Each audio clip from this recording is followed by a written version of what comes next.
We make everything here but money. Yeah, we make everything at Zarzours but money.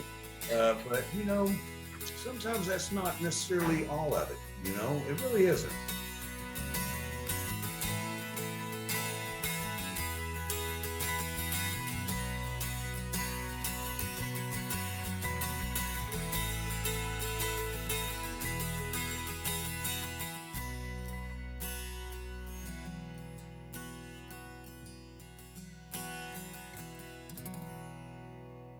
Well, Dixie, we're so excited to talk with you today. So you run Zarzours, which is an almost 104-year-old cafe in Chattanooga.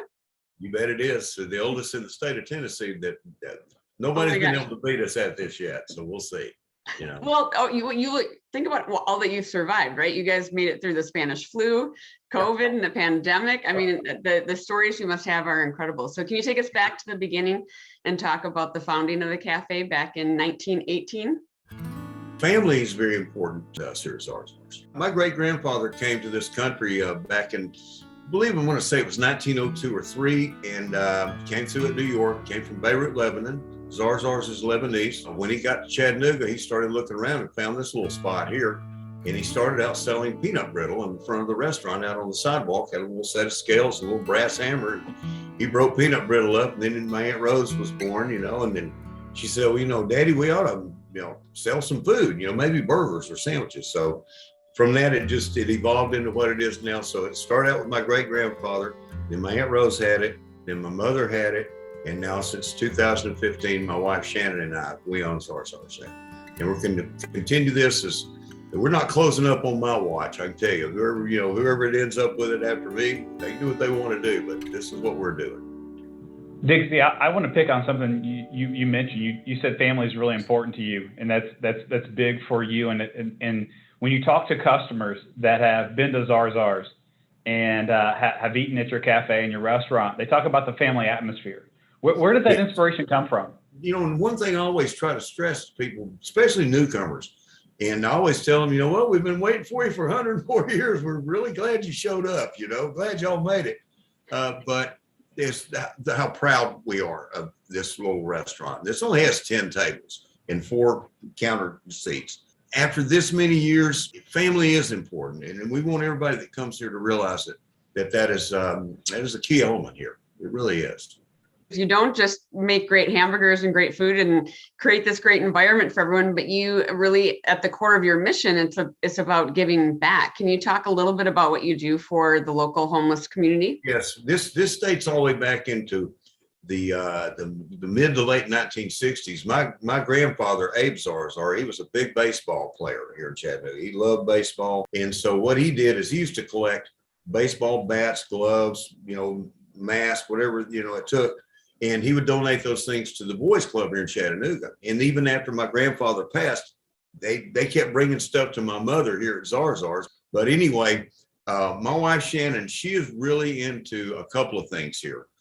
There are several homeless camps, and I'm sure it's the same in all of your cities out there. And a lot of people are just a paycheck away from being homeless. And so Zarzours, being an old establishment here in Chattanooga, is a great drop-off place for whether it be donations or whether it be food goods, whatever those camps need, blankets, coats, any of that stuff. This is a big drop-off point for that. You talked about the importance that Zarzours has in the community, and over the past couple of years, our communities have been challenged with the pandemic and COVID, and I know cafes and restaurants have been hit particularly hard. How has that impacted your business, and how have you adapted through that? To a great degree, it did. And what we did is we closed the main, since nobody could actually come in and sit down and eat and enjoy their lunch here. We did takeout, burgers, fries, to go only. And I had curb service. I would deliver, which is something we've never done before. So I got into the delivery business that now I'm going to have to do it the rest of my life. So anyway, we still do that, but we downsized, but we never closed. We kept it open to some degree. And I'm a big fan of social media, and I know that you guys certainly are, but We just have to keep everybody informed as to what we're doing. I got my shots as soon as I could, legally get them, and I already have my booster, and I try to tell people if they can, to get them, because I think it's the safest thing, and I think it's a good message to send out, especially if you're a restaurant owner, when you got people coming in and out here. And so we followed all the rules and to a T, and let everybody know that they should be doing the same. And that's just how things were. When my great grandfather and my great grandmother were here in 1918, she actually died of the Spanish flu of 1918. So we've come full circle. We've actually been impacted twice by a pandemic, and it survived it, thank goodness. But man, who saw this coming? I mean, who would have ever dreamed of it? But once again, another reason to give something back to your community and do things to make people feel better, make people happy, things that people might need.